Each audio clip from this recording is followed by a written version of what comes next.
Tout d'abord, bonjour et bienvenue à cet atelier virtuel organisé par Edify Technologies. Je vais me présenter.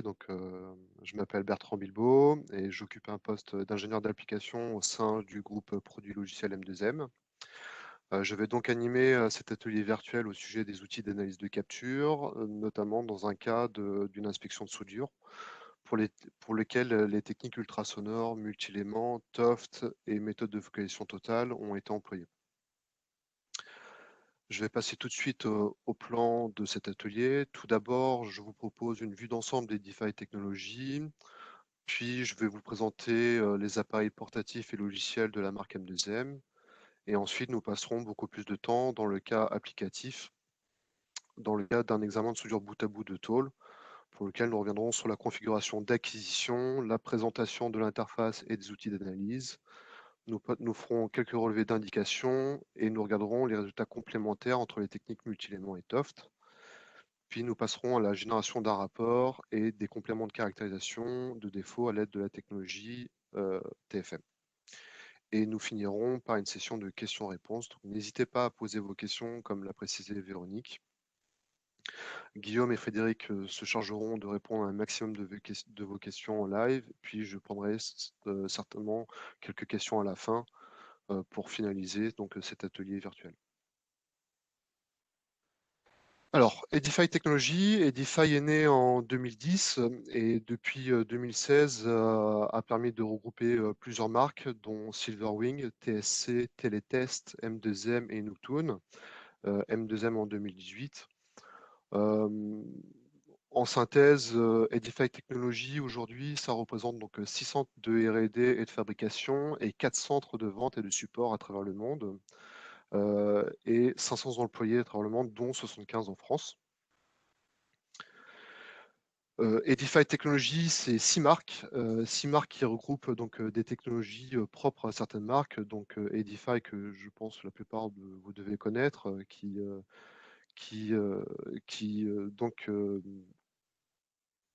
occupe donc la partie des technologies basées sur les courants de Foucault, M2M pour la partie ultrasonore, Silverwing pour la technologie MFL et certains scanners, TSC pour l'ACFM, Télétest pour les ondes guidées et Noctune pour les inspections visuelles à l'aide de chariots robotisés. Sur les produits portatifs M2M, M2M aujourd'hui propose 2 produits portatifs, le Mantis et le Gecko. Tous les deux sont pilotés par un logiciel qui s'appelle Capture. Capture qui est disponible bien entendu aussi sur PC, qui a pour avantage de proposer exactement la même interface sur appareil que sur PC. La différence entre les deux appareils portatifs se joue essentiellement sur les dimensions, les poids et les capacités électroniques des appareils. Le Mantis a une seule électronique qui est en 1664, alors que le Gecko propose des électroniques beaucoup plus larges, notamment en 32-128, 64 parallèles et 64-128. Les deux appareils sont compatibles avec des scanners à 3 encodeurs. Et les deux appareils ont des capacités en TFM, sauf que le Gecko a lui la capacité de pouvoir imager le TFM à l'aide d'une onde plane. Si vous voulez des détails, si vous voulez beaucoup plus de détails sur ces produits, vous pouvez rejoindre la page internet edify.com et cliquer sur la rubrique produits et trier les produits selon la marque M2M, où vous retrouverez la description du Mantis, du Gecko et du logiciel Capture.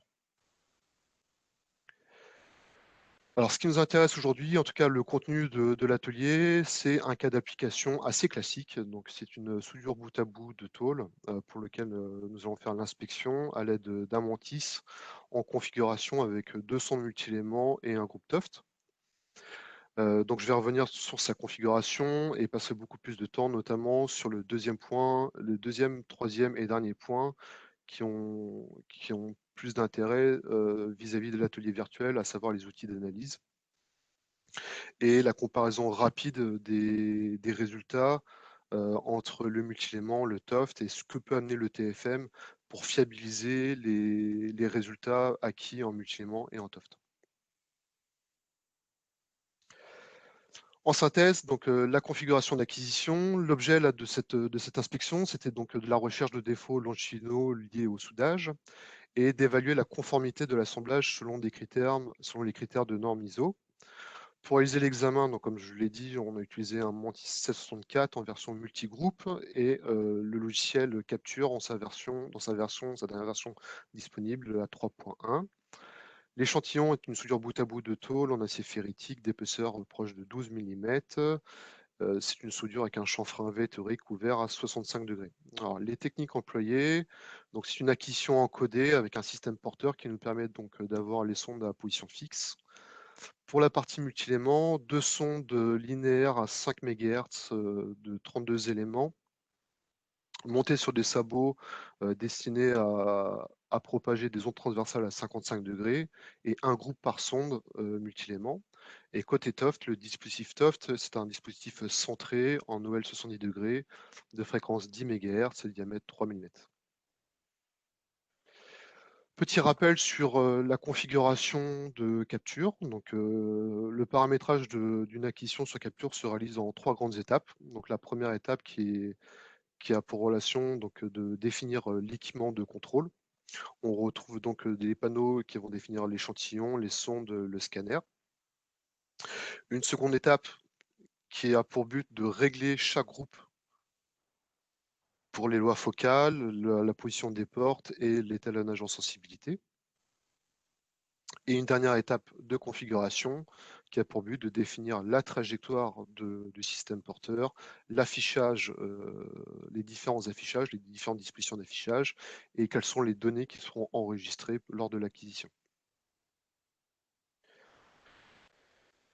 Petite définition de l'échantillon. Donc, nous sommes sur une tôle de longueur 300 mm, d'épaisseur 12,2 mm.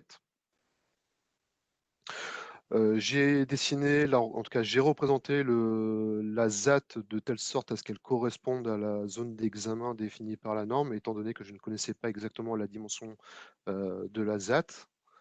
Donc, je me sers en final de la représentation de la ZAT pour définir ma zone d'examen et les caractéristiques dimensionnelles du chanfrein théorique. Côté sonde, donc les deux sondes P1 et PA2 sont tout à fait identiques. Ce sont donc deux sondes des barrettes linéaires de 32 éléments d'une fréquence 5 MHz, montées sur un sabot avec un angle d'incidence proche de 36 degrés, ce qui nous permet de réfracter à 55 degrés en montée. Les deux sondes, en retirant le sabot, ont pu avoir en fait l'équilibrage des éléments associés aux voies. Et la définition des sabots a été réalisée en chargeant une base de données et en étalonnant la partie angleterre du sabot. Côté Toft, donc définition du sabot Toft, c'est des ondes d'aile 70 degrés avec les dimensions issues d'une base de données. Les réglages des groupes, donc pour la partie multilément, donc le réglage des groupes est identique pour la deuxième sonde multilément que la première. Donc j'ai retenu un balayage de type compound avec une propagation d'onde transversale, une ouverture à 16 éléments qui commence du premier élément jusqu'au dernier élément, pour une plage de déflexion angulaire de 43 degrés jusqu'à 71 degrés et un pas angulaire assez fin qui nous permet d'avoir en fait un tir à peu près tous les 1 degré, même un peu moins, donc là 0,85 degrés. Et la position de la sonde par rapport au centre de la soudure est déterminée de telle sorte à ce que la couverture du chanfrein théorique vu au bond soit réalisée avec un angle normal donc à cette interface compris entre -6 et +6 degrés, donc ce que demande la norme. Avec cette position de sonde, ça me permet donc d'avoir aussi un angle adapté pour faire la recherche d'effets de coin dans la zone où potentiellement nous pourrions attendre de la fissuration et avoir un angle suffisamment bas pour détecter tous les défauts qui sont au niveau de la pénétration, donc à savoir manque de pénétration, fissure en racine ou manque de fusion en racine. Pour les groupes PA, un étalonnage donc TCG a été réalisé sur des trous génératrices de diamètre 3 mm, de telle sorte à avoir une référence en amplitude à 80% de la hauteur d'écran, quel que soit le tir. La disposition, en tout cas l'étendue de la base-temps est réalisée de telle sorte à avoir l'essentiel des informations pour couvrir la zone d'examen. Et la porte est réglée à 5% de la hauteur d'écran. Vous verrez plus tard dans l'analyse qu'on jouera avec la hauteur de porte de telle sorte à ce qu'elle coïncide à un seuil d'évaluation. Et côté Toft, donc l'étalonnage du PCS est réalisé sur un bloc en retenant donc la phase négative pour le long latéral, le premier pic de la phase négative pour le long latéral et le premier pic de la phase positive pour l'écho de fond. Normalement, le PCS a été déterminé de telle sorte à croiser proche de 66% de l'épaisseur du composant pour observer un maximum de défauts dans l'assemblage. Et les derniers points de la configuration d'acquisition, c'est notamment la trajectoire. La trajectoire est déterminée déjà en définissant les décalages des groupes les uns par rapport aux autres et par rapport à la référence de la pièce. Et la trajectoire a été allongée de 150 mm de telle sorte à ce que en une trajectoire, sur un fichier, nous ayons toutes les informations des groupes des groupes multi-éléments et des données issues du groupe Toft.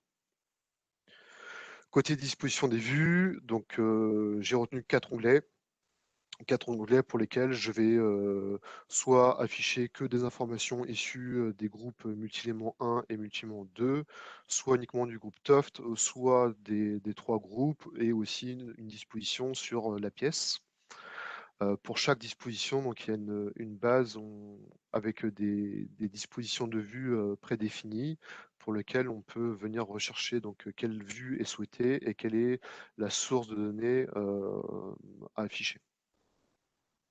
Et le dernier point de l'acquisition, à savoir donc, le fait de ne pas avoir de compression lors de l'enregistrement et les éléments à fournir dans le rapport.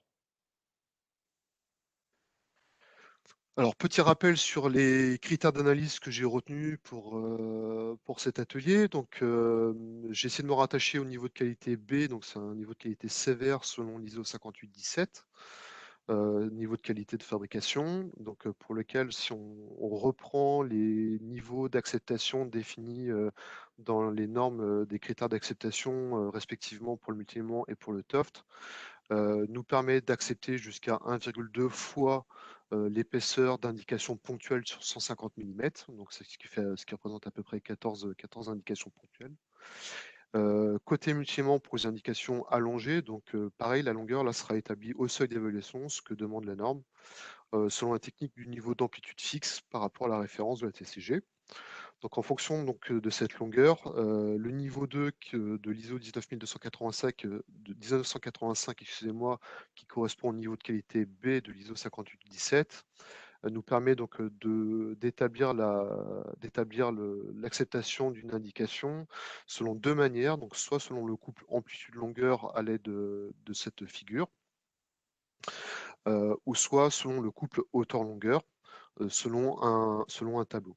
Donc je vais revenir donc, sur la figure du couple amplitude-longueur. Ce qu'on peut voir donc, sur cette figure, c'est que toute indication dont la longueur serait inférieure à une fois l'épaisseur, donc on va considérer 12 mm, si la réflectivité relative de cette indication est supérieure ou égale à moins 4 décibels, on considérera que l'indication est inacceptable. Alors que si l'indication a une longueur qui est supérieure ou égale à une fois l'épaisseur, à partir du moment où l'indication aura une réflectivité relative qui sera supérieure à moins 10 dB, on considérera que l'indication est inacceptable. Donc on retiendra moins 4 décibels et moins 10 décibels en fonction de la longueur de l'indication établie au seuil d'évaluation. Et le seuil d'évaluation est représenté par la ligne 4 qui est à moins 14 décibels par rapport à la référence de la TCG. Donc, si j'établis par contre la conformité d'une indication toujours en multi-éléments, mais selon un couple hauteur-longueur, donc par contre la hauteur déterminée selon soit un signal de surface ou des signaux diffractés d'extrémité. C'est l'application de ce tableau-là, qui est le tableau issu des critères d'acceptation des acceptations Toft, sauf dans le cas donc, du niveau 2 multi-éléments où Lmax est égal à T et non 0,75 fois T, et H3 est égal à 2 au lieu de 1,5 mm. Comment on peut interpréter ce tableau? Donc, typiquement, si j'ai une indication de hauteur qui serait inférieure à H2 ou H3, donc dans le cas du multi-élément, la valeur serait exactement la même, donc H2, H3, il n'y a pas de différence, en tout cas pour ce niveau-là, pour cette épaisseur-là. Si l'indication aurait une longueur donc supérieure à l'épaisseur, on considérait qu'elle serait inacceptable. Par contre, si la longueur est supérieure à Lmax, mais on pourra accepter une indication qui a une hauteur inférieure à 1. Côté Toft, pour l'acceptation, donc tout d'abord, on identifiera et on classifiera les indications pertinentes, donc à savoir si elles sont débouchantes ou non débouchantes, en fonction de leur position, et on déterminera leur taille, et en fonction de leur taille, nous confronterons les tailles par rapport à ces valeurs d'acceptation. Ce qui me permet de pouvoir attaquer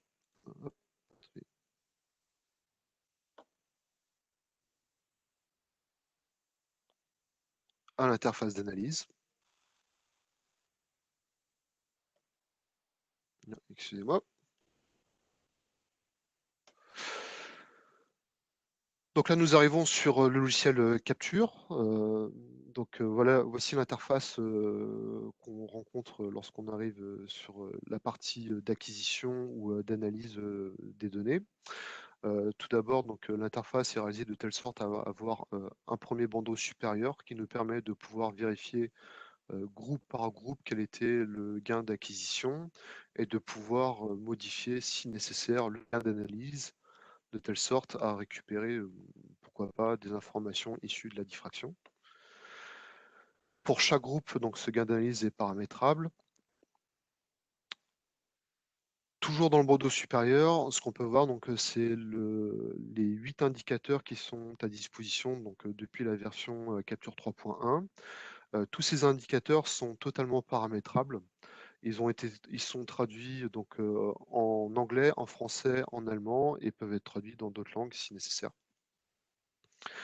Comment fonctionnent ces indicateurs? De façon assez simple, c'est-à-dire que quand on clique sur un indicateur, on peut choisir si on veut trouver l'indicateur par catégorie ou par cas d'application. Ce qui peut aider la recherche qui peut donc faciliter la recherche d'un indicateur par rapport à un cas d'application. Typiquement, donc là, si je voulais modifier cet indicateur pour avoir une information d'amplitude, donc c'est selon un type d'amplitude, j'aurai le choix entre différents types de mesures et en fonction de la mesure, avoir la source de données pour laquelle cette mesure est valable. Et selon les mesures, avoir le choix dans l'unité qui est représentée.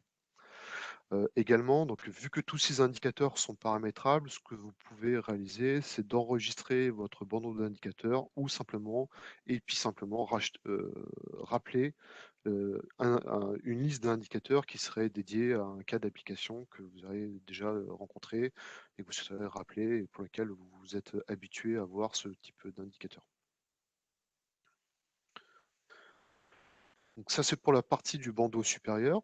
Sur la partie des vues, à l'aide de Capture, on a la possibilité d'avoir quatre onglets qui nous permettent d'avoir des dispositions de vue différentes. Donc le premier onglet que j'avais défini, c'était d'avoir la représentation du sectoral scan pour le groupe PA1, du sectoral scan pour le groupe PA2, les A-scans respectifs de ces deux groupes et les deux C-scans en fait de ces groupes, donc côte à côte. Sur le deuxième onglet, c'était d'avoir la disposition avec un B-scan mécanique et un A-scan. Sur le troisième onglet, d'avoir la représentation S-scan du groupe P1, un D-scan issu du tir qui est sélectionné. Donc pour le groupe P1 et pour le groupe PA2 également. Et à proximité d'avoir les informations, donc ASCAN et BSCAN Mecha Toft. Et un dernier onglet, plus dédié côté pièce, donc avec les vues de dessus et les vues de côté pour les deux groupes multiléments, ainsi qu'une vue 3D pour lequel on peut faire une projection des données d'amplitude sur la vue 3D.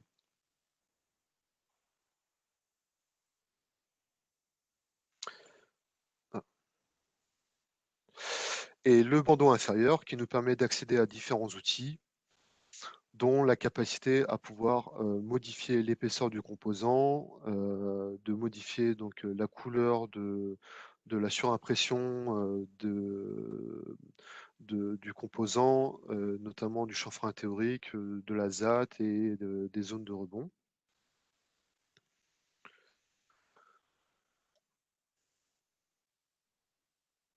En plus donc de l'ajustement de l'échantillon, une dernière fonction, c'est de pouvoir modifier précisément la position des curseurs en fonction des vues. Donc typiquement sur une vue scan, de pouvoir paramétrer, donc là j'ai que mon curseur data, je vais en parler un petit peu après des différents curseurs qu'on a à disposition, c'est d'aller modifier donc par cran l'angle du tir et de pouvoir utiliser la molette, notamment là, sur un PC pour modifier la position du tir. Et d'aller modifier aussi la position en profondeur, donc du point de croisement des curseurs du data. Donc les informations curseurs s'adaptent en fonction du type de vue, donc notamment sur un C-scan, où là je peux aller modifier, donc c'est la position en scan du curseur data, ou d'aller choisir l'angle sur le C-scan. En sachant que le déplacement des curseurs est réalisable donc, soit en fonction de cette fonction curseur, ou soit tactilement ou à l'aide de votre souris, en prenant donc, le curseur data, en le déplaçant, ou en déplaçant le point de croisement sur le curseur data, de façon assez fluide et assez simple.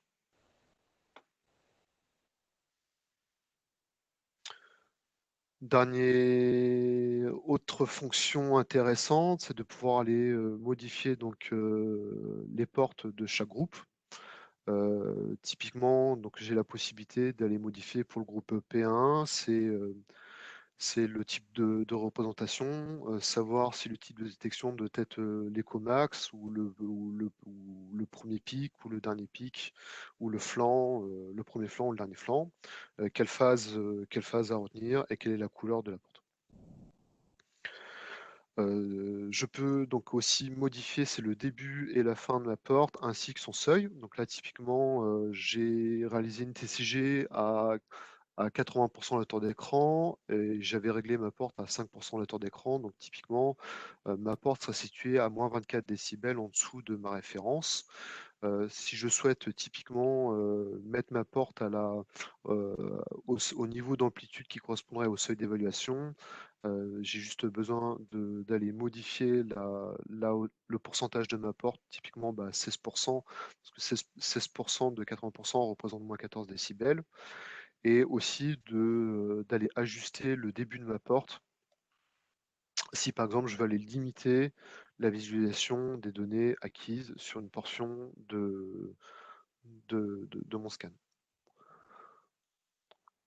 Donc si je modifie la position de ma porte, je vois bien l'information du C-scan qui s'adapte aux données qui sont contenues dans ma porte.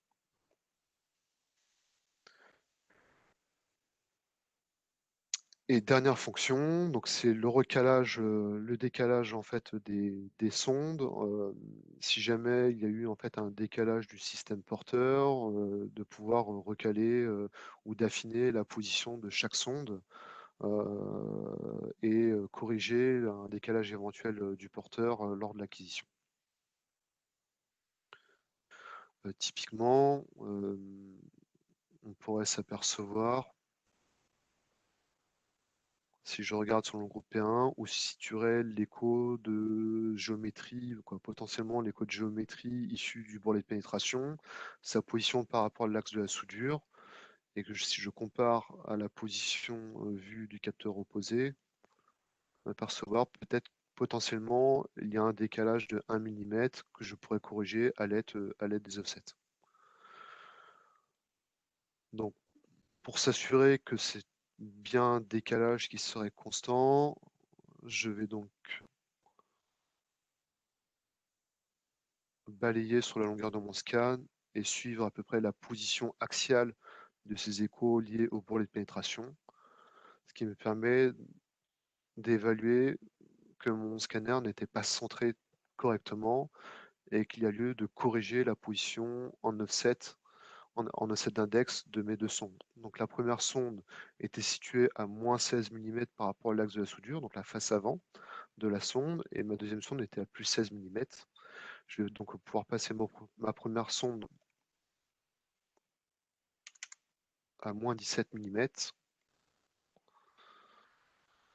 et ma deuxième sonde à 15 mm, ce qui me permet de conserver un écartement entre les deux sondes qui était de 32 mm entre les deux faces avant.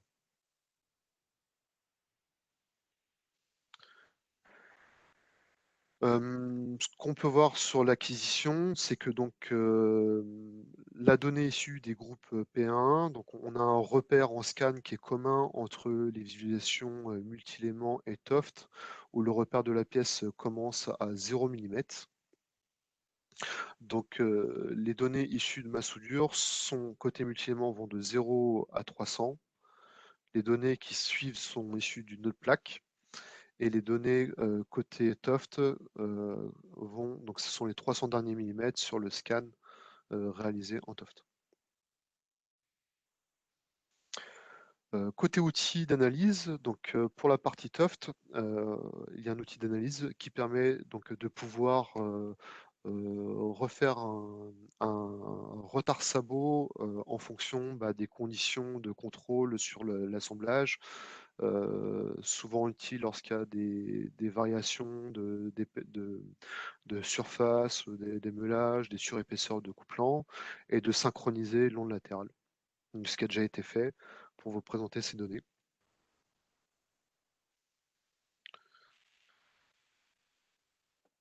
Hop.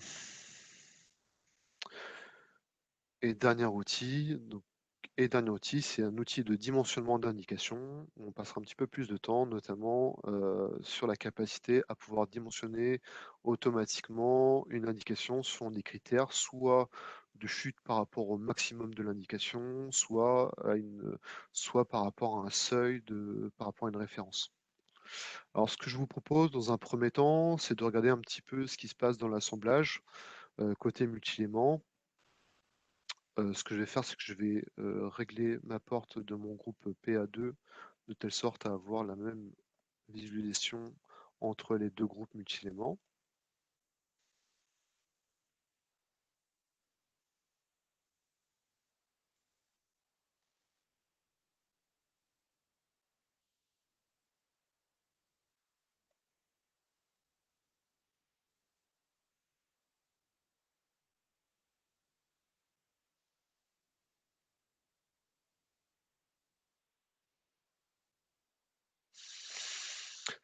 Donc, une fois que j'ai réglé mes portes sur mes deux groupes multiléments, ce qui me permet d'avoir des signaux, donc compris entre 0 mm et 300 mm de scan.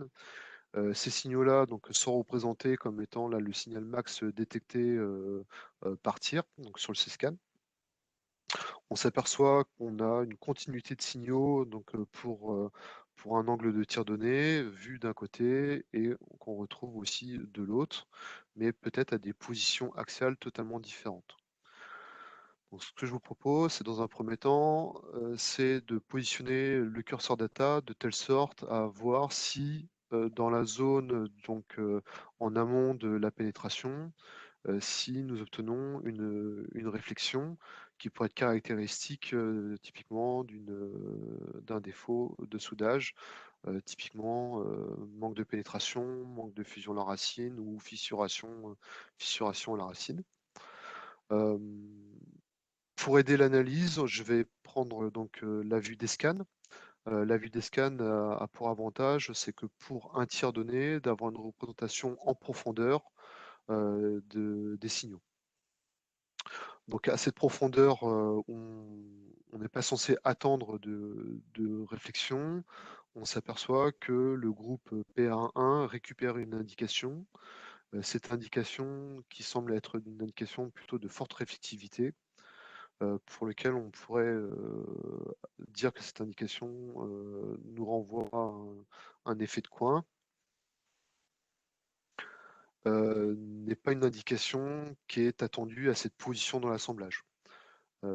Si je compare donc cette indication-là par rapport aux données qui seraient issues typiquement de la géométrie du bourrelet de pénétration, il y a bien une différence de profondeur entre le premier signal qui était vu, l'indication numéro 1, et l'indication qui est liée, ou les indications qui sont liées à la géométrie du bourrelet de pénétration.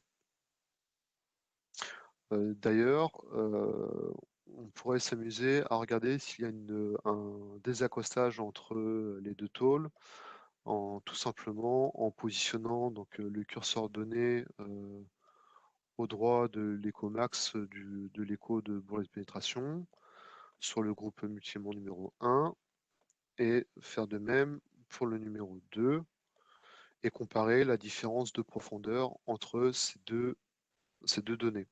Donc le groupe multiélément 1, globalement, renvoie une énergie donc, qui s'apparente à la géométrie du bois de pénétration, à peu près à 13,7 mm de profondeur, alors que le groupe PA2 lui renvoie cette énergie dans une profondeur moyenne, on va dire, de 14,5 de profondeur.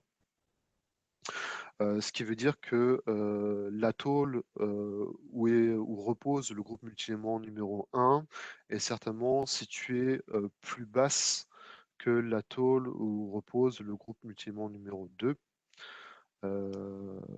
si c'est un désaccostage. Au final, ce désaccostage peut aussi être vu sur le groupe Toft. On voit une différence de profondeur entre l'écho de fond. Là, je vais zoomer. La différence de profondeur entre l'écho de fond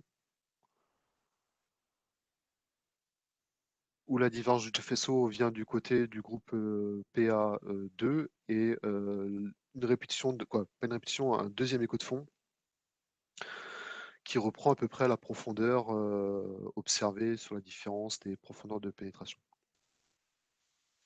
Donc nous passons là de quasiment à peu près 13 mm, quoi, 12,8 sur cette position de scan, 12,8 de profondeur, à une position qui serait, elle, de 14 mm de profondeur, ce qui pourrait être en partie justifié par le désaccostage des deux tôles.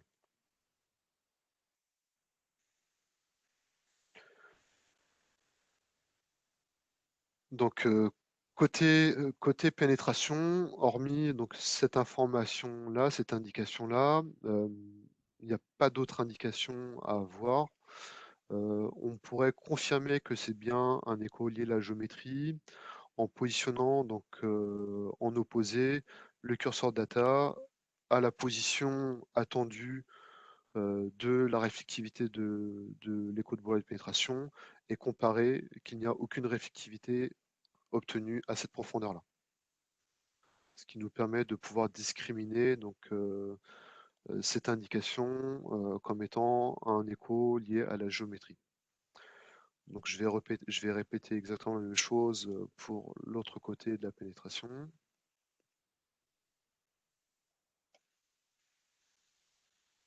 Donc de ce côté-là, j'ai rien, strictement rien, mais tout d'un coup, j'ai bien mon indication qui ne devrait pas être présente, si ce n'est la présence d'un défaut lié au soudage.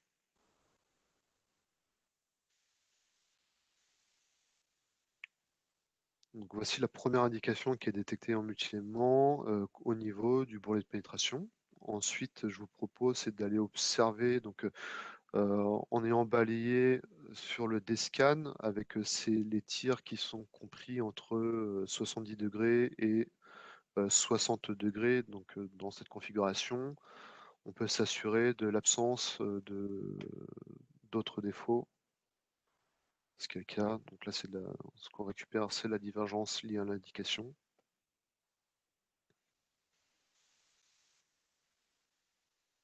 Alors, la continuité dans la recherche de défauts, c'est d'aller positionner donc, son curseur de tir, notamment au niveau du chanfrein théorique, selon les deux groupes, et d'aller observer sur la longueur du scan si nous obtenons des indications notables. Donc, typiquement, donc là, on retrouve deux informations, donc deux indications, mais qui ne sont pas situées réellement au niveau du chanfrein. Ces deux indications ont l'air de correspondre à un même type de réflecteur, donc qui feront l'objet d'un relevé d'indications à l'aide des outils d'autodimensionnement.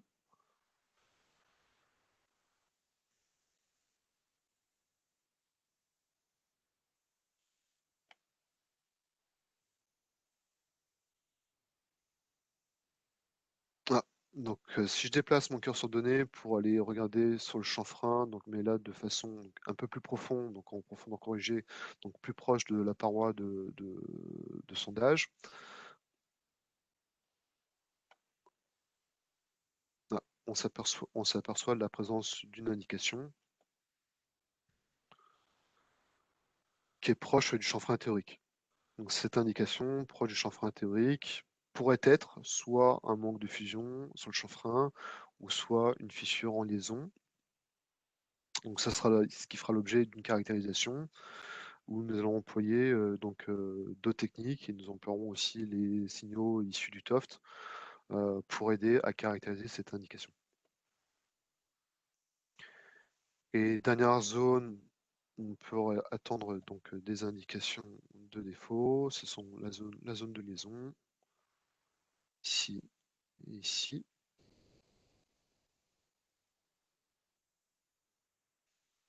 où nous n'avons aucune réflectivité sur les 300 mm de scan. Donc, si j'étends l'analyse jusqu'au bout de ma zone d'examen, j'ai toujours rien. Donc en paroi de sondage, j'ai strictement rien en surface.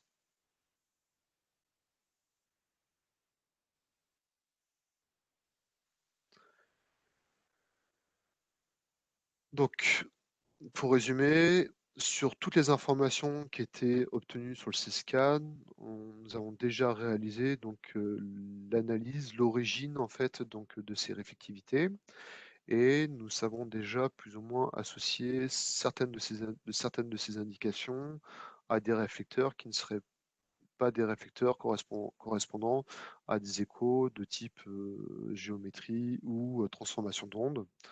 En parlant de transformation d'onde, là on peut voir aisément, donc là c'est la transformation d'onde obtenue après réflexion dans le bourrelet de pénétration. On est avec un tir proche de 60 degrés, donc là on a une réponse ondée du bourrelet de pénétration, et l'écho qui est ici, et la transformation ondelle qui remonte jusqu'à la surface, jusqu'au cordon externe de la soudure.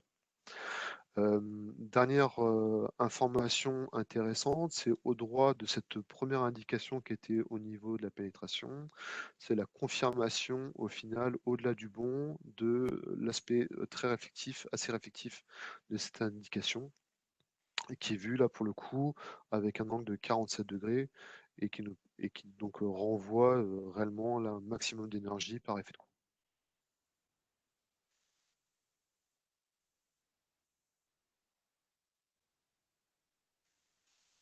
Si on compare localement aux réflectivités qui sont attendues donc du bourrelet de pénétration au-delà du bon, on distingue clairement la différence de position en profondeur entre le bourrelet de pénétration et la réflectivité de cette indication qui est en bord de pénétration. Alors, qu'est-ce qu'on peut dire concernant cette indication, ne serait-ce rien qu'avec les éléments issus des 2 groupes, multiéléments? D'une part, en fait, je vais repositionner mes curseurs, alors précisément, hop, si je clique sur l'indication, le curseur se positionne automatiquement au maximum de l'indication. Je vais dézoomer.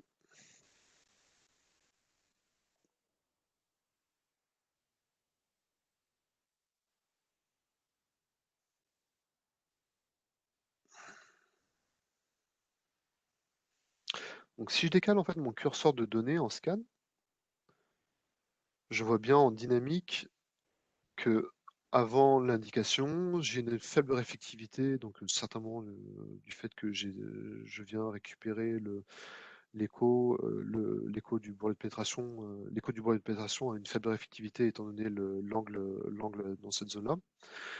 C'est la variation brutale en fait de la réflectivité et le changement de position de l'indication.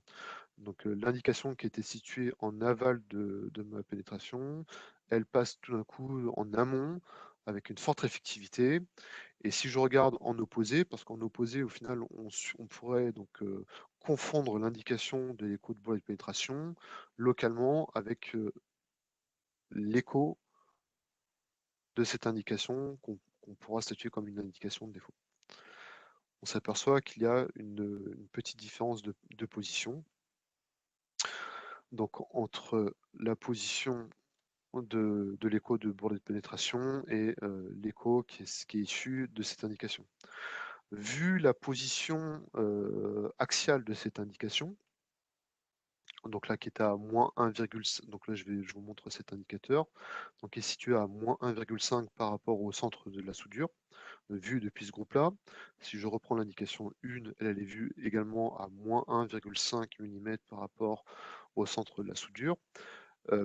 On s'aperçoit que les deux réflexions concordent en position axiale par rapport à la soudure. Donc en termes de défectologie, on pourrait considérer que ce n'est pas un manque de pénétration, mais que ça ressemble plus au final à un manque de fusion à la racine, voire une fissuration en racine.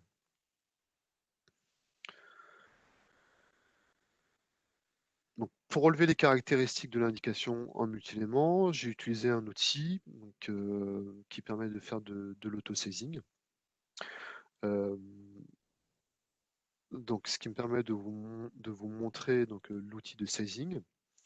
L'outil d'auto-sizing est paramétrable donc, selon deux manières. Donc, soit on demande en fait une chute à moins x dB par rapport au maximum d'amplitude dans le carré que je vais définir sur la vue C-scan.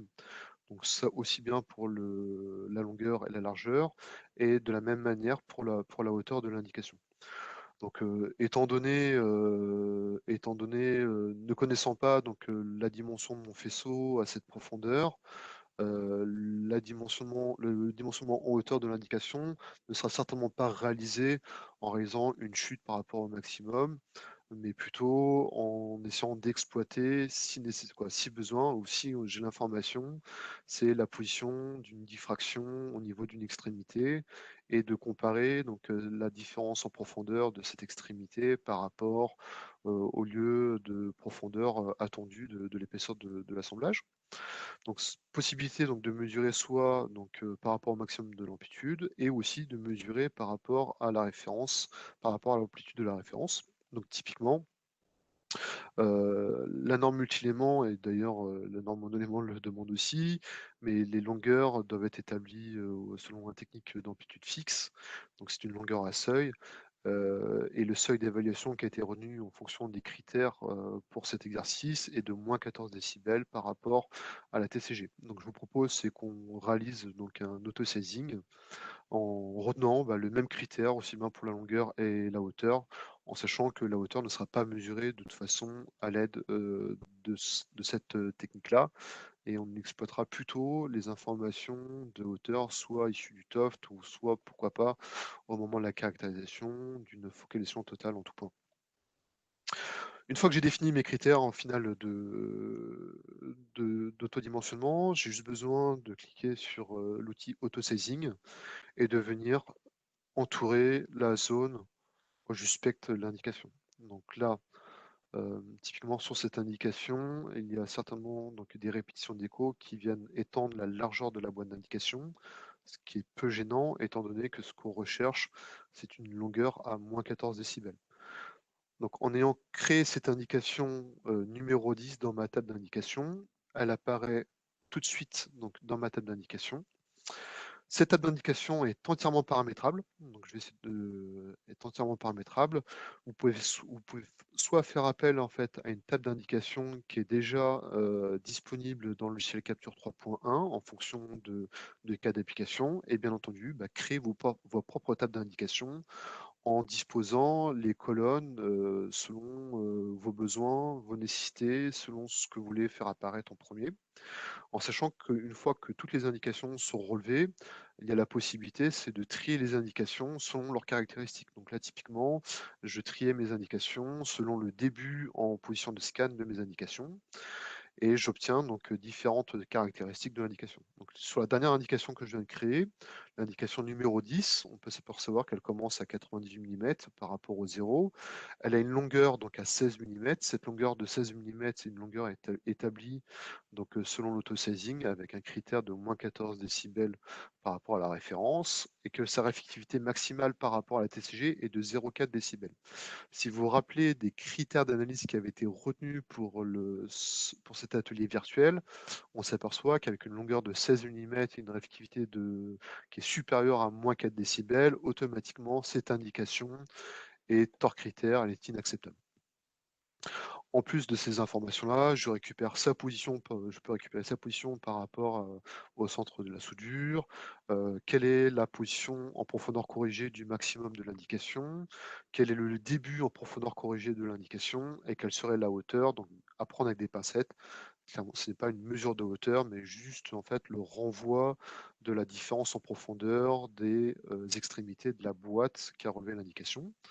Quel est l'angle qui a été retenu pour récupérer l'amplitude maximale? De quel groupe est issue l'indication? Et tout un tas d'autres informations, savoir est-ce qu'elle a été dimensionnée de façon manuelle ou automatique? Étant donné que je suis allé corriger la largeur de la boîte d'indication, l'indication a changé de statut, elle n'est plus reconnue comme de l'autosizing, mais comme une indication qui a été éditée manuellement.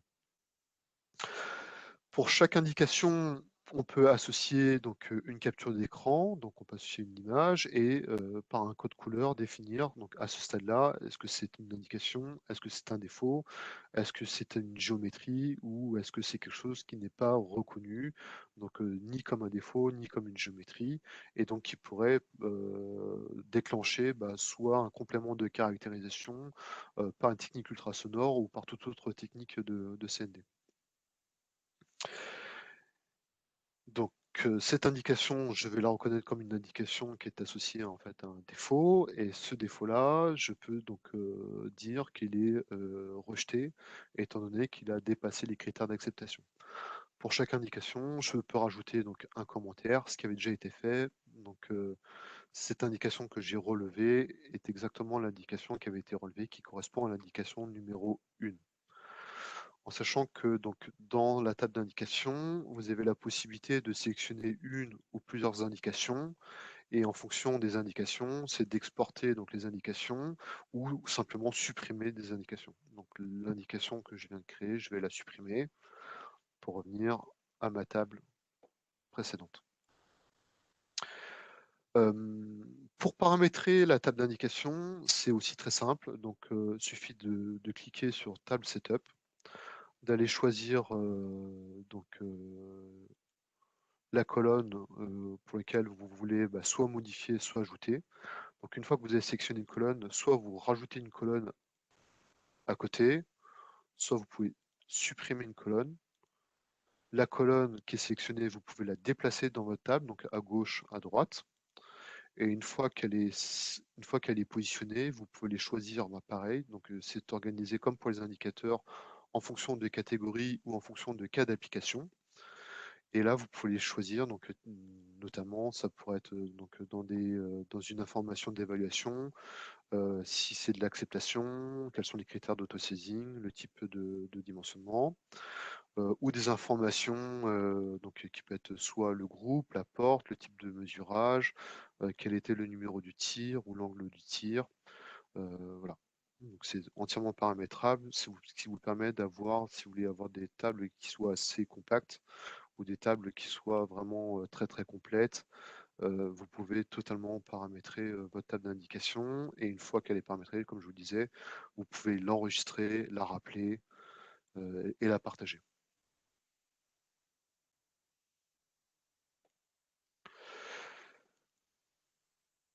En sachant que sur PC, la table d'indication, au final, se déroule avec une deuxième fenêtre. Donc, c'est-à-dire que vous pouvez aussi conserver donc, votre table d'indication au-dessus de votre analyse et continuer à travailler sur votre analyse et rappeler dans votre barre des tâches votre table et elle apparaîtra dans la foulée. Alors, pour compléter cette indication numéro 1, j'ai donc relevé les longueurs à moins 14 décibels de ce manque de fusion à la racine. J'ai relevé aussi, j'ai fait la même chose vue du groupe multimand numéro 2. Et je suis allé compléter l'information à l'aide du groupe Toft. Donc sur le groupe Toft, je vais aller zoomer sur la portion qui m'intéresse. Qu'est-ce qu'on peut voir donc sur cette information, sur cette indication? C'est déjà dans un premier temps, même si le réglage de gain pour le latéral est plutôt OK, puisqu'il est compris entre 40 et 80% de temps d'écran, c'est de pouvoir aller rajouter un petit peu de gain d'analyse sur le groupe Toft, histoire de gagner. Hop, je suis un petit peu trop loin. Je pense que 6 décibels devrait suffire. Et de gagner en contraste sur la visualisation. Qu'est-ce qu'on peut voir donc pour cette indication? C'est tout d'abord, au droit de cette indication, je vois bien donc il y a une perturbation de l'écho de fond. Et, côté premier signal, j'ai bien une inversion de phase par rapport à mon monde latéral. Donc c'est l'occasion de vous montrer qu'on peut travailler avec jusqu'à 3 curseurs. Donc je rappelle un deuxième qui est mon curseur de référence le bleu et un troisième qui est mon curseur de mesure le vert et de pouvoir rajouter des curseurs à ma vue. Pour rappeler les curseurs à une position de curseur data, en utilisant la fonction curseur, je peux rappeler à la position de scan de mon curseur data, mon curseur de référence en cliquant ici et faire de même pour mon curseur mesure. Et pour la profondeur, faire exactement la même chose en cliquant ici et ici. Une fois tous mes curseurs à disposition, je peux enfin utiliser un premier curseur ici, un premier curseur là, et les positionner pour déterminer la hauteur de mon indication. Alors, ce que je vais déjà prendre comme référence, c'est la profondeur de l'écho de fond. Donc, je m'étais étalonné en prenant le premier pic négatif pour l'onde latérale. Donc, je vais identifier mon écho de fond comme étant le premier pic positif pour l'écho de fond.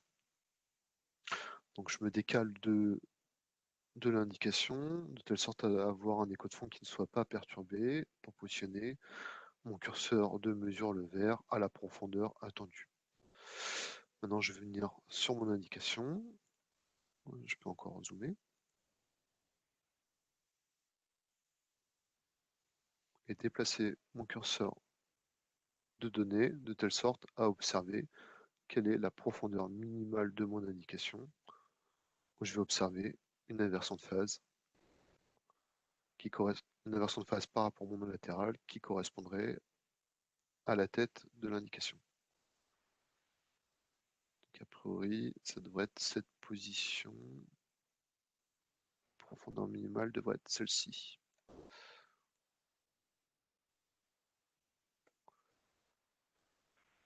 Donc, j'ai déjà mesuré la différence en profondeur de l'indication, ce qui me donne en fait, une fois que j'ai mes 3 curseurs affichés sur une vue, j'ai une petite boîte d'informations rapide qui me rappelle la différence en profondeur de mes curseurs référence et mesure. Donc l'indication aurait une hauteur de 3,7 mm et une longueur, donc la longueur à déterminer en fonction, donc je pense que je vais me baser sur l'étendue de la perturbation de l'écho de fond et voir si ça correspond aux variations temporelles des bords de l'indication. Pour cela, je vais prendre mon curseur hyperbolique. Donc là, je pense que peut-être que je surdimensionne un tout petit peu. Je vais essayer de rester conservatif en prenant la zone perturbée au niveau de l'écho de fond pour mesurer la longueur de l'indication. Donc cette indication numéro 5, si je regarde les informations issues des curseurs, correspond donc en longueur en scan à 15 mm et en hauteur à 3,7 mm.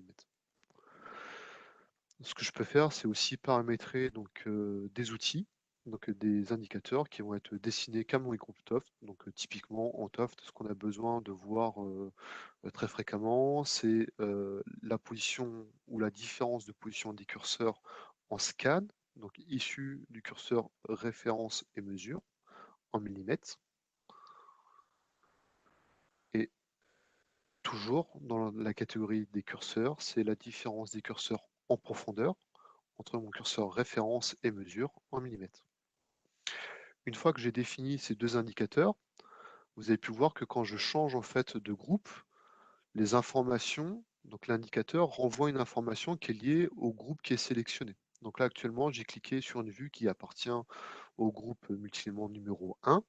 Donc toutes les informations sont recalculées par rapport à ce groupe. Mais typiquement, si je souhaitais en fait conserver des informations issues de mon groupe Toft, j'ai besoin, ni plus ni moins, c'est une fois que je suis sur le Toft, c'est d'aller verrouiller l'information et dire que ça appartient, que ces deux indicateurs seront verrouillés aux données issues du groupe Toft. Ce qui fait que si je change de vue et que je viens cliquer typiquement sur un groupe multi-éléments et que je déplace, si je déplace des curseurs, donc là mon curseur il fonctionne parce qu'ils sont encore liés.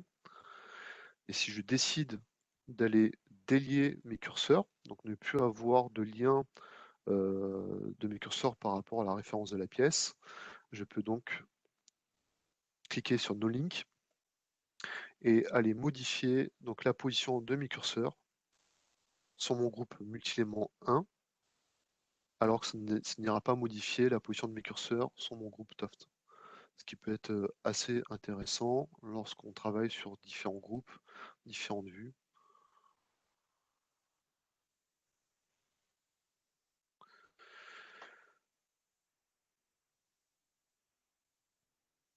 Donc, on me dit que le temps passe vite. C'est plutôt bon signe. Alors pour résumer, pour résumer? J'ai fait l'exercice, je vais revenir à 0 décibels.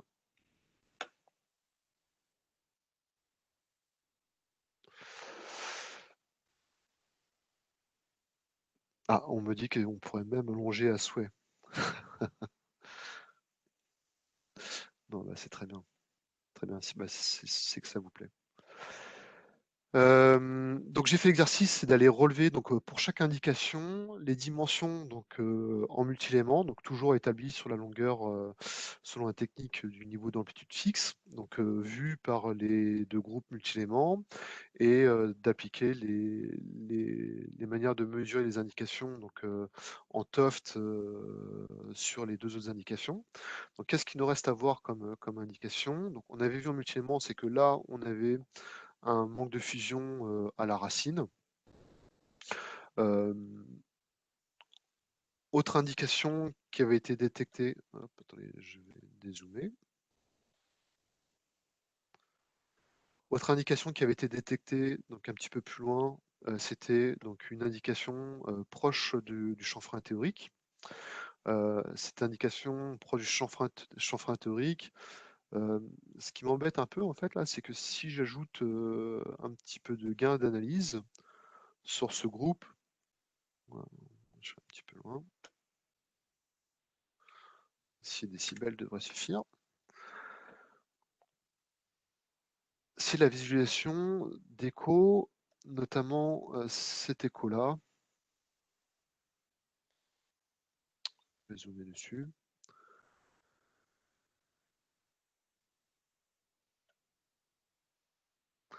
Cet écho-là, qui ne devrait pas être présent si c'était un manque de fusion sur le chanfrein. Euh, donc du coup, bon, normalement, par rapport aux caractéristiques qui avaient été relevées là pour cette indication-là, si je reviens donc à mon gain d'analyse, si je reviens avec les caractéristiques d'indication, donc l'indication 2, cette indication 2 qui commence donc à 165 mm, fait une longueur 22, a une réflectivité de moins 1,3 décibels, donc ne serait-ce rien que sur la base de ces caractéristiques longueur-amplitude, je suis en mesure de dire que l'indication est une indication qui est inacceptable au niveau des critères d'acceptation. Euh, je me suis amusé donc en sens opposé pour cette indication. Donc,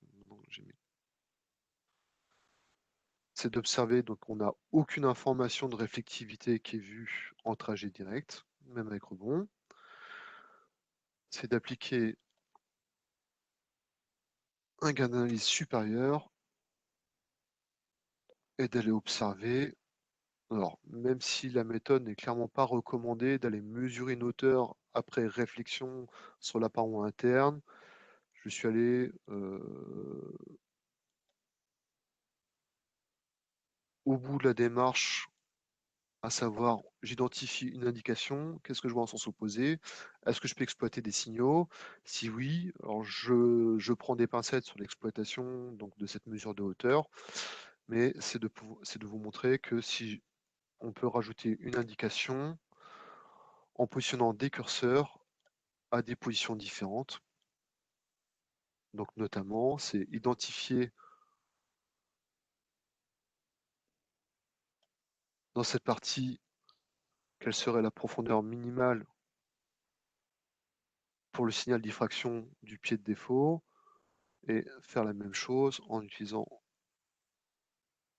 ce tir pour aller identifier quelle est la position en profondeur maximale pour cette extrémité de défaut. Une fois que j'ai positionné donc, mes curseurs références et mesures dans les zones d'intérêt, donc je fais la même chose en scan et je peux rajouter une indication à l'aide de mes curseurs qui vient renseigner automatiquement la table d'indication. Donc cette indication, cet événement numéro 9, je dis bien qu'il faut prendre cette mesure de hauteur avec des pincettes, mais parce que au final on exploite une réflexion sur une surface dont on ne maîtrise pas totalement l'épaisseur et ni l'homogénéité de son épaisseur. On obtiendrait une hauteur de 5,2 mm. Si je compare cette hauteur d'indication à celle qui est mesurée à l'aide du TOFT, le TOFT, lui, m'a permis d'obtenir une hauteur maximale de 5,7 mm. Donc des résultats qui sont tout à fait cohérents et comparables. Si j'applique les critères d'ailleurs d'acceptation de cette indication en TOFT, comme pour la première indication qui était le manque de fusion à la racine, l'indication serait toujours inacceptable. Et dernière indication,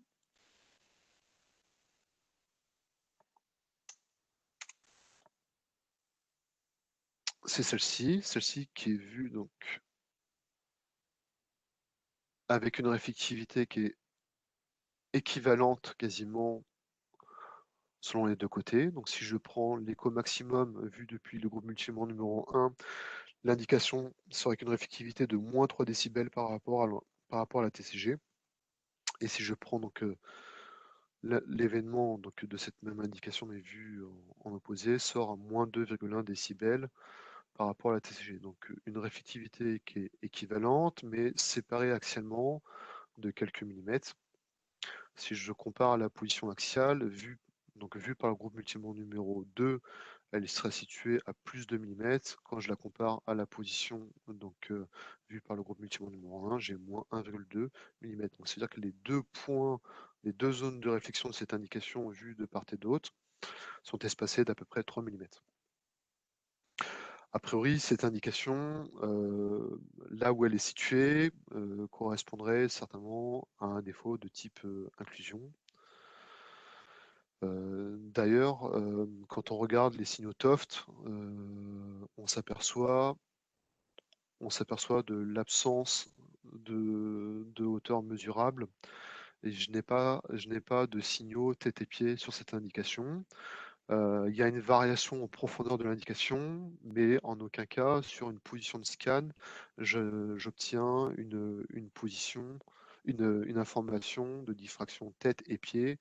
J'ai ni plus ni moins qu'un signal qui est dans la même phase que mon onde latérale. Donc typiquement, ce n'est un signal qui ne serait pas attribuable à la diffraction, mais plutôt à une réflexion. Ce qui est à peu près tout. Ce qui est à peu près tout pour les informations issues du multiélément et du Toft pour cette tôle.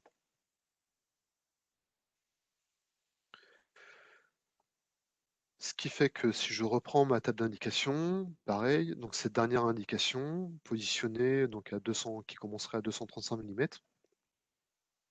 Si je compare donc le couple longueur-amplitude pour les multiéléments, mais aussi également le couple longueur-hauteur pour le Toft, dans tous les cas, l'indication est déclarée inacceptable. Ce que je vous propose à ce moment-là, c'est de basculer tout de suite sur la caractérisation de ces indications vues en multiélément et en Toft à l'aide du TFM.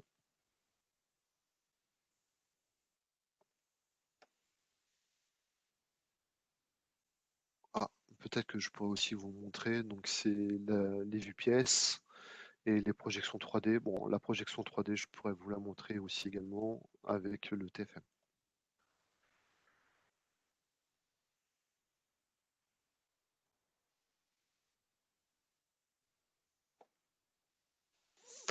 Donc toujours avec le Mantis, j'ai utilisé une sonde 64 éléments, barrique linéaire 64 éléments, et j'ai réalisé donc un scan, de chaque côté de la pièce en, TFM avec émission élémentaire. Et le mode de reconstruction est un mode de reconstruction donc 2T, 2T et on va dire 2T et 4T, parce que Capture permet de pouvoir visualiser les informations du mode 2T aussi bien donc, dans le parcours avant rebond et dans le parcours après rebond. On va retrouver donc nos indications. Donc une première indication qui est très réflective ici, qui correspond au manque de fusion à la racine.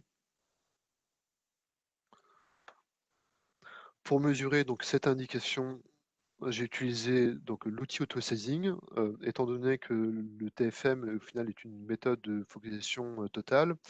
J'ai utilisé une mesure basée sur une chute à moins 6 décibels par rapport au maximum d'amplitude, étant donné qu'en tout point de la zone TFM, le faisceau ou le pseudo-faisceau associé est censé être plus petit que le défaut que je devrais mesurer.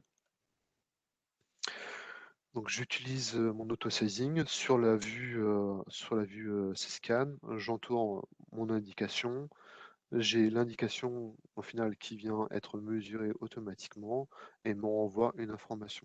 L'information, comme on peut le voir, donc là j'ai une information qui est issue du demi-bond et des temps de vol qui seraient issus après rebond.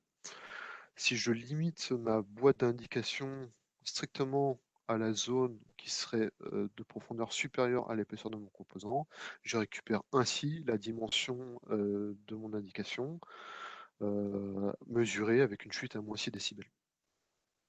Donc si je vous montre le résultat donc, dans le sizing, la dernière indication qui est créée donc, présente une longueur de 13 mm et avec une hauteur de 2,9 mm.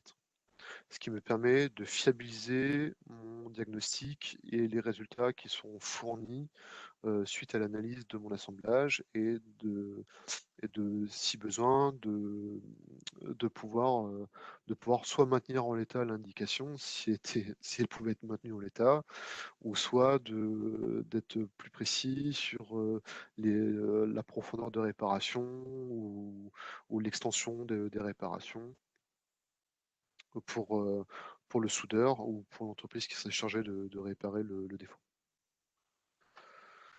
Sur ce même fichier, ce qu'on peut voir aussi, c'est à la fin, c'était notre dernière indication. Donc c'était l'indication, c'était l'inclusion. Euh, Peut-être vous montrer donc, sur cette vue-là. Donc en fait, cette inclusion, si je balaye en scan, on s'aperçoit qu'elle a une profondeur un petit peu variable. C'est ce qu'on voyait d'ailleurs sur l'image Bescan Mecha du Toft. Et toujours en reprenant le système d'auto-sizing à moins 6 décibels. J'ai donc les dimensions les plus précises possibles de l'indication. Ce qui est possible aussi également, c'est de faire en fait un auto-sizing à moins 14 décibels par rapport à la TCG et faire un auto-sizing à moins 6 décibels par rapport au maximum et de faire coïncider les deux boîtes de telle sorte à retenir typiquement une longueur qui serait au seuil d'évaluation et une hauteur qui serait à moins 6 décibels par rapport au maximum. Donc cette indication numéro 2, l'indication numéro 2, donc, elle a une longueur de 25 mm pour une hauteur de 1,9 mm, ce qui est au final une hauteur assez faible, mais qui correspondrait en effet donc, à un défaut type inclusionnaire. Et je pourrais appliquer des critères. Donc aujourd'hui, la normalisation TFM internationale n'est pas terminée, elle est toujours au statut de draft. Mais devrait reprendre normalement les critères d'acceptation qui sont définis pour le multilément. Donc si j'appliquais les critères d'acceptation définis pour le multilément, à l'aide du TFM, j'aurais pareil la même décision d'acceptation que ce qui a été retenu pour mon fichier précédent multilément plus Toft. Et dernier fichier,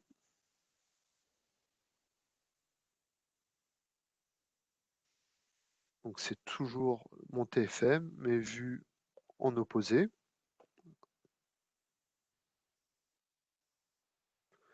Donc là, je retrouve mon indication qui était mon manque de fusion la racine.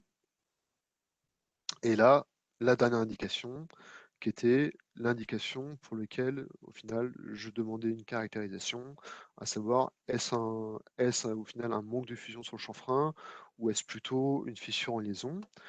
Typiquement, l'avantage du TFM, c'est de pouvoir donner une image beaucoup plus fidèle aux formes de défaut.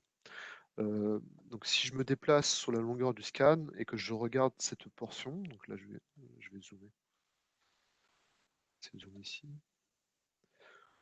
Voilà. Si je me déplace sur la longueur du défaut,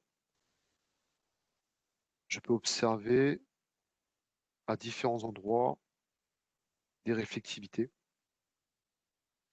qui ne sont pas forcément liées et qui pourraient correspondre aux différents faciès de la fissure. Et l'image n'est pas du tout caractéristique d'un manque de fusion sur le chanfrein, à part sur cette position-là.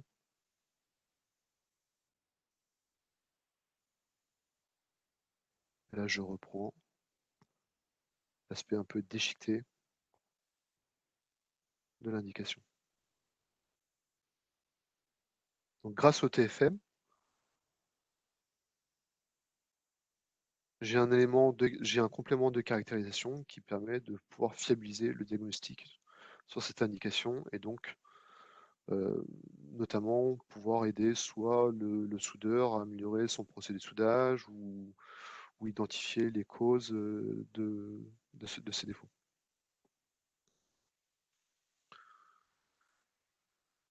C'est à peu près tout pour la partie démonstration sur logiciel. Je vais reprendre donc ma présentation slide. Je ne vais pas repasser donc sur toutes les indications qui ont été vues en TFM, mais typiquement donc là c'était la copie d'écran du manque de fusion à la racine vu en TFM. À droite vous avez une image là j'ai fait une photo pour avoir un visuel de la paroi interne et donc pouvoir apprécier le défaut et confirmer que l'indication est bien un manque de fusion à la racine et pas un manque de pénétration, ni une fissuration en racine. La fameuse fissure en liaison. Donc la fissure en liaison, pareil, donc à l'aide du Mantis, j'ai fait une petite vidéo, la décodynamique avec un traducteur onde transversale 60 degrés, monolément 8 par 9, 4 mégas. Et vous allez voir un petit peu là la typologie de d'écodynamique en reculant le traducteur. Donc là, la vidéo commence avec le miniature collé au cordon de soudure et s'écarte de la soudure. Donc vous verrez donc la disparition de l'information issue du bois de pénétration et apparaître les informations issues de la fissure. Ici, ici, ici, ici. Donc, typiquement, la typologie écodynamique n'est pas du tout une typologie type plateau, ce qui me permet de pouvoir donc argumenter en plus sur le fait que le défaut n'est pas un manque de fusion, mais plus une fissure en liaison. Et c'était le dernier slide qui présentait donc l'image TFM de l'inclusion.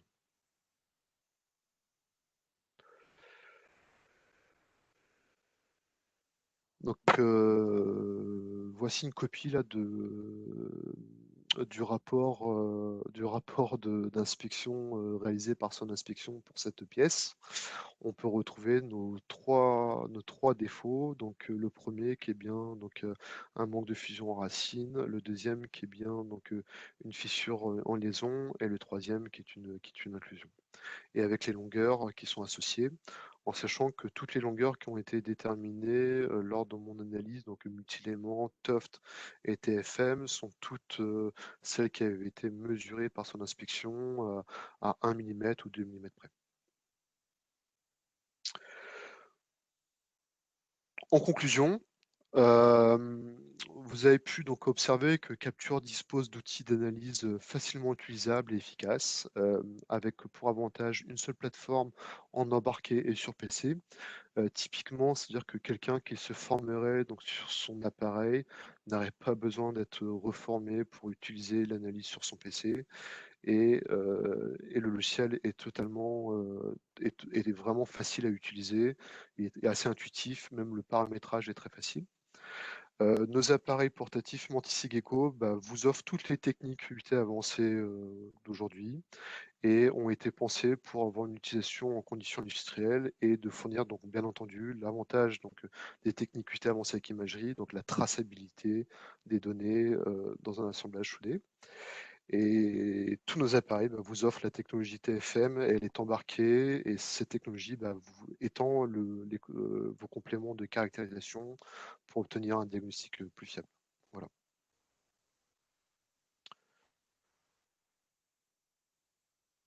On va passer donc aux questions et réponses. Et si vous avez des questions qui nécessiteraient un peu plus de réponses, n'hésitez pas à nous envoyer un mail. En tout cas, vous m'envoyez un mail à mon adresse mail qui s'affiche. Et si vous voulez avoir plus d'informations, vous pouvez contacter notre équipe de vente et notre équipe de support aux deux adresses mail qui suivent. Je vous remercie. Merci beaucoup, Bertrand. La présentation super complète. Je pense que tous nos participants ont apprécié et que jamais une soudure entre deux tôles n'aura été exécutée avec autant d'amour et de rigueur qu'avec toi. On peut laisser un peu, peut-être une minute ou deux aux gens qui auraient été tellement captivés qui n'auraient pas pris le temps de nous écrire, juste pour s'assurer qu'on a tout le monde. Mais tel que tu l'as indiqué, disponible par mail, les adresses sont là. Bien sûr, notre site web, Voilà. www.edify.com. Les gens te transmettent une grande grande quantité de commentaires. On nous dit que c'était nickel. On Ah, nous je vois un dit commentaire de David, d'ailleurs. Bonjour David. Bah, merci, ouais, c'est gentil. exactement. On nous dit Ok. que certaines personnes sont impressionnées par la richesse d'exploitation via Capture. Donc, je pense que c'est des bonnes nouvelles pour toi. Écoute, je maintiens que je maintiens qu'on la connaît maintenant, cette soudure. Sous toutes ses coutures, si on peut se permettre. D'ailleurs, si vous avez d'autres soudures et que vous voulez qu'on l'inspecte et qu'on refasse au final un atelier, pourquoi pas, on pourrait prendre un cas d'application qui vous tient à cœur. N'hésitez pas. Vous nous partagez votre composant, vous nous partagez votre problématique. Nous, on peut peut-être vous aider à trouver la meilleure technique pour la contrôler et puis voir comment on pourrait donc compléter ce que vous faites, ou pourquoi pas l'améliorer et si besoin, voir si vous voulez discriminer un artefact d'un défaut, quelles seraient les meilleures techniques pour le faire. Je pense que c'est une excellente invitation. N'hésitez pas à utiliser les mêmes méthodes de communication pour nous transmettre ces défis, pourrait-on les appeler de cette manière. Puis, je pense que les gens te remercient, les gens semblent avoir apprécié. C'est maintenant à notre tour de vous remercier pour votre présence aujourd'hui avec nous. Peu importe où vous étiez sur la planète, c'est toujours intéressant d'être ensemble, à tout le moins virtuellement, pour un atelier de ce genre. Merci pour votre présence. Merci Bertrand à toi. Merci, Merci merci, Frédéric. Merci merci à Guillaume. tous. Merci à tous. À bientôt tout le monde. Merci beaucoup. À bientôt. Au revoir.